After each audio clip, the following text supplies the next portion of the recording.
was supposed to be just one of those nights where we go out, have a couple of drinks, and make it back home, and then turn out to be something really different.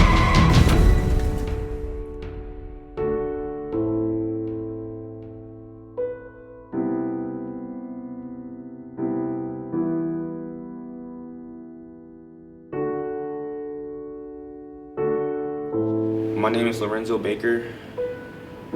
I got in a felony DUI, fatal car crash, and I killed my best friend.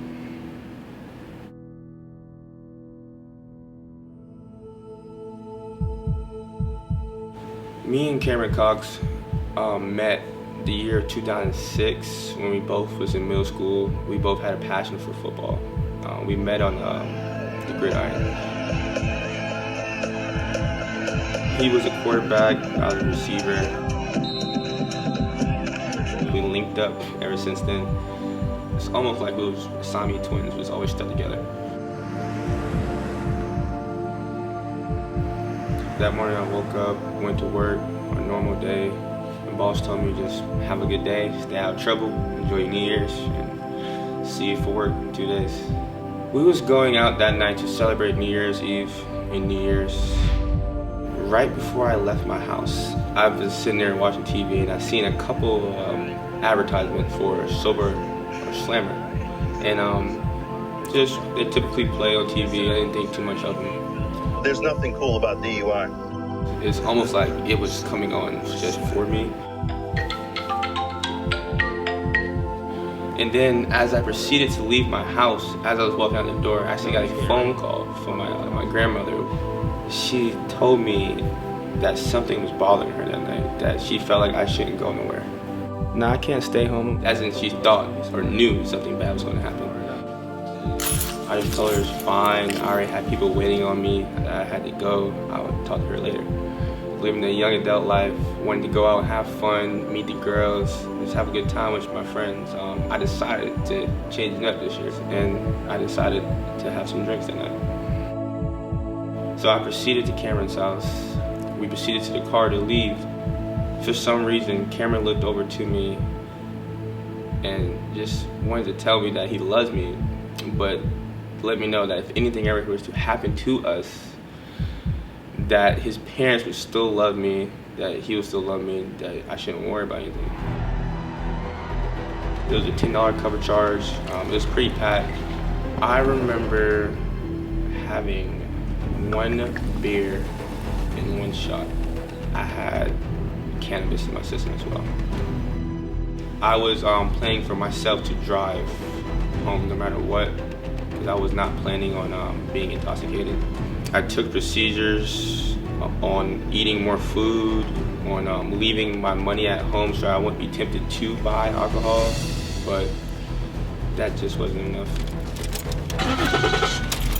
I decided to try to make it home that night. Lorenzo's car was traveling on an Ashley River Road and it was approaching the intersection of Wapu. Witnesses had stated that they observed Lorenzo driving about 70 miles an hour when he passed them. Instead of making the turn, he continued going straight. He struck a curb, which then put him into a parking lot. Once he was going into the parking lot, he struck a tree stump. The impact pushed the entire front right tire into the passenger floorboards. So the passenger of that vehicle not only was flying forward during that collision, but the car itself was crumpling towards the passenger, which led to catastrophic injuries. By the time we got on scene, EMS and fire were able to transport Lorenzo immediately after the collision. The passenger of the vehicle was still entrapped, and it took them in excess of 45 minutes to get him mechanically freed from the vehicle. I remember talking to the EMS supervisor. He looked me dead in the eye and said, "It's not looking good, and this is most likely going to be a traffic fatality."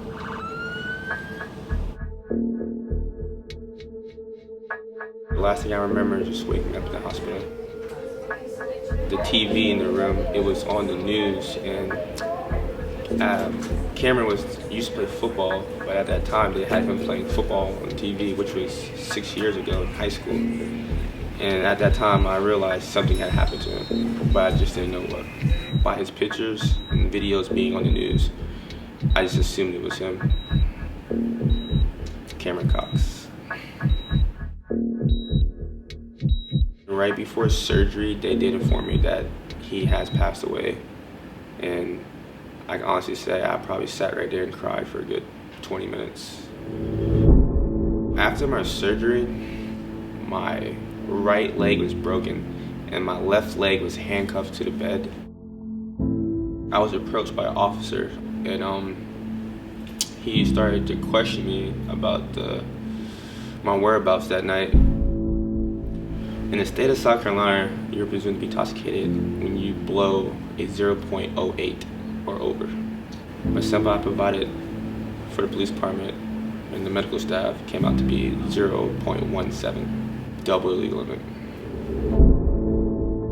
So based off of what I had seen in the car with the open containers, the bloody Bud Light box, on top of the odor of alcohol coming off of Lorenzo's breath as I was talking to him, we decided to effect an arrest for felony DUI that resulted in death. Go ahead. One of the things that most people don't realize is that when we do have traffic fatalities, especially when a DUI is involved, it's something that we take personally. Here in Charleston, we have led the state the past 2 years with our traffic fatality numbers.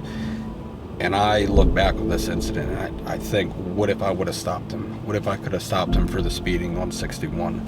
What if I could have pulled him over for a simple DUI and placed him under arrest and taken him to jail, and none of this would have happened?